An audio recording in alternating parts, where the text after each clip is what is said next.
Well, what a treat we have for you today. We are in a French Creole plantation home, one of our favorite styles, as you know, because it so closely mimics what we have at Hope Farm.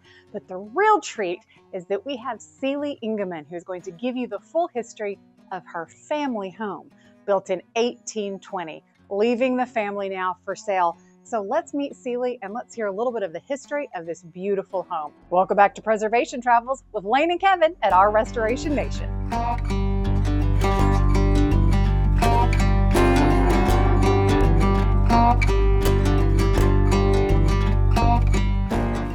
The house was built in 1820 by Terrence Sampson, who is a descendant of mine. On my mother's side, if we go back, say 6 generations, he was a grandfather. It just so happened that my mother's father so that would be a descendant of Terrence. He ended up marrying my grandmother, who was a Loriot that lived in this house in the late 1800s. So I feel like I have it on both sides. My grandmother was born here in the late 1800s to the Loriots, and my grandfather Lear was a descendant of Terrence Sampson, and then coming down the line, he ended up marrying my grandmother. And so we have a lot of ties to the house.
They had 8 children here. They had 7 daughters and 1 son, and my grandmother was born here. She was the youngest of 8, and that's her picture as a child up on the wall there. This armoire belonged to my great-grandmother, and we believe that it was shipped here off the river to this house because it has written in the back inside the armoire. So that remained. I ended up inheriting that back in my family. My great-grandmother, she went off to school in Bardstown, Kentucky. She was a LeBeau before she married Theodore Richard Loriot. And she painted, so I have a painting of hers over the mantle, and I have another one in the dining room that she had done while she was off at school. And then she came back and she married, as I said, Theodore Richard Loriot. And they moved here in the late about 1870s. We found in the attic where my great-grandfather signed his name May 10th, 1878, in the 3rd floor attic of this house, and when they lived here. And so they lived here and they raised their 8 children. But and at that time, some papers that we have on the house, we do know that at the time they lived here, it was called St. Clair Plantation.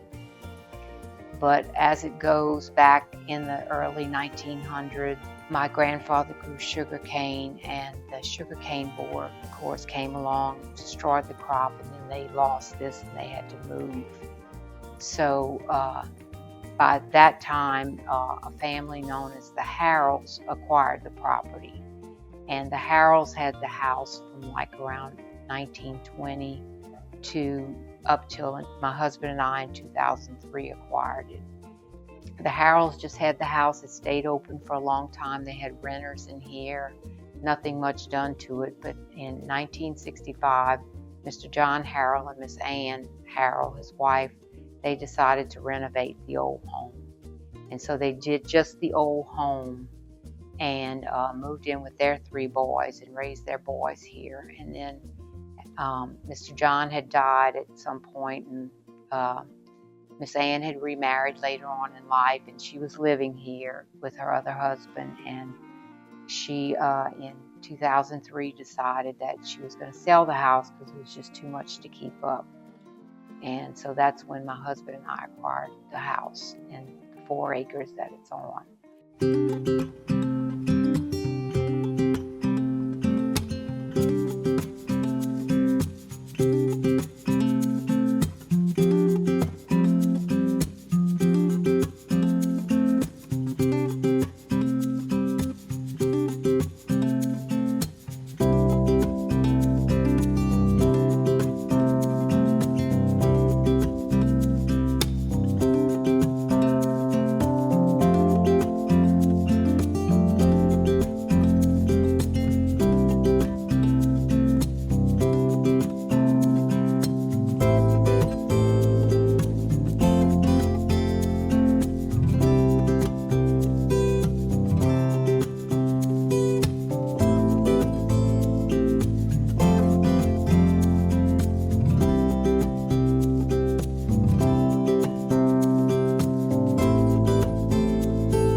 When we acquired it in 2003, we had to, of course, anything hadn't been done since, 65 on the old part of the house. But in 83, she did add a new addition on the back, the sunroom, master bedroom, and laundry room and bath back there, which again, the room back there is of old cypress that we were told that was taken out of the St. Joseph's Convent in New Roads when it was torn down around in the early 80s.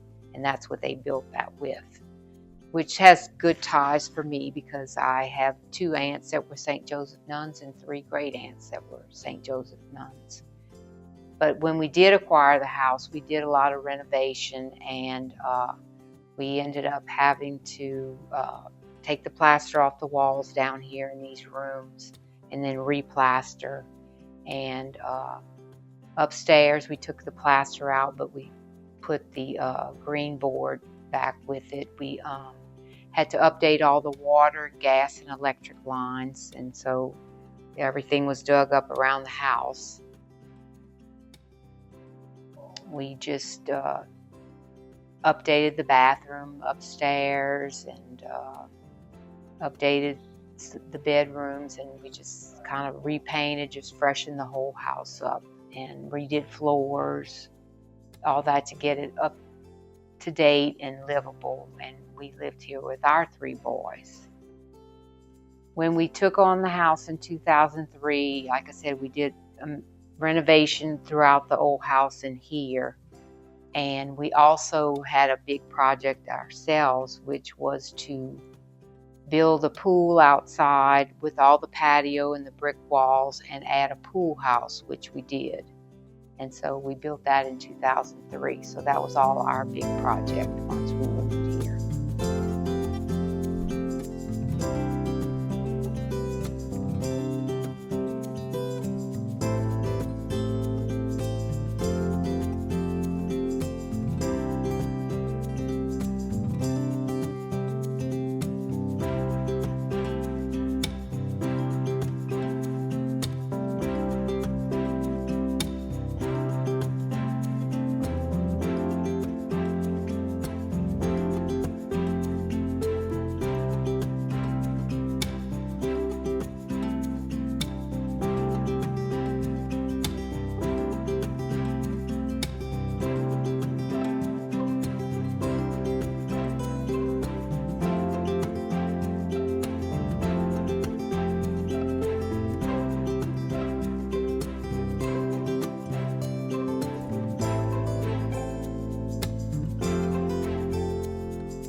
I'm back again to tell you about the miracle smell good deodorant and lotions from Lumi. Lumi, Lumi, Lumi. As you know, Lumi was developed by OBGYN Shannon Klingman. It's been clinically proven to block body odor all day and continually control BO for 72 hours.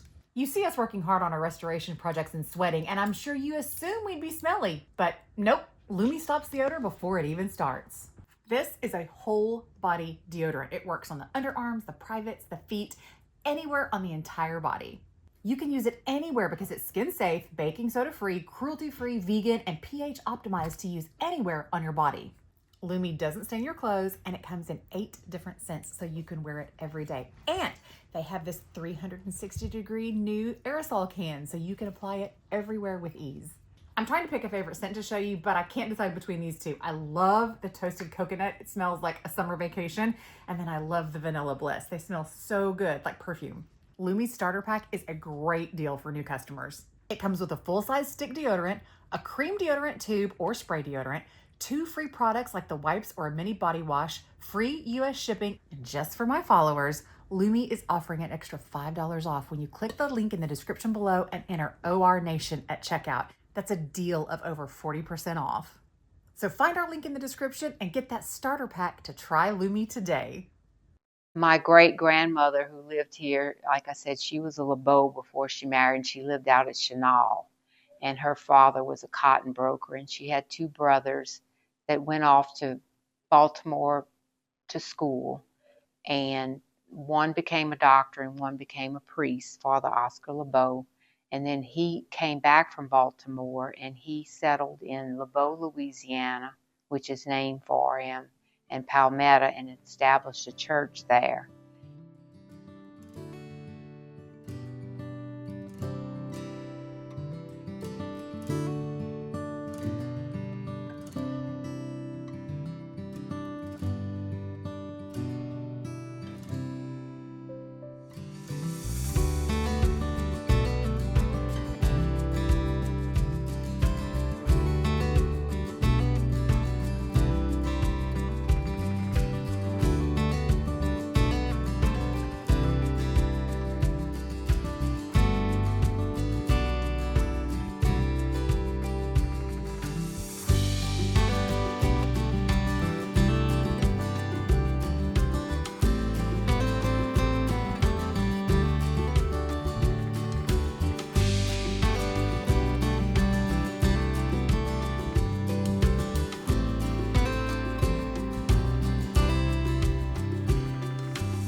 Well, we hope you've enjoyed this look inside Wickliffe as much as we have. I know you enjoyed hearing from Celie, her family history about this beautiful home. Now, like we told you at the beginning, this home is looking for a new steward if Celie decides she does, in fact, really want to part with her family home. Is it you? Maybe it is. And if it is, the Zillow link is in our description below. Remember, we're not real estate agents. We're not here to sell you the house. We don't represent it or guarantee it in any way. But if you think you might be the next caretakers of this spectacular property, so beautifully rehabilitated, give the link in the description below a click, give that realtor a call, and maybe we'll see you here in Louisiana. We'll see you next time from Preservation Travels with Lane and Kevin at Our Restoration Nation.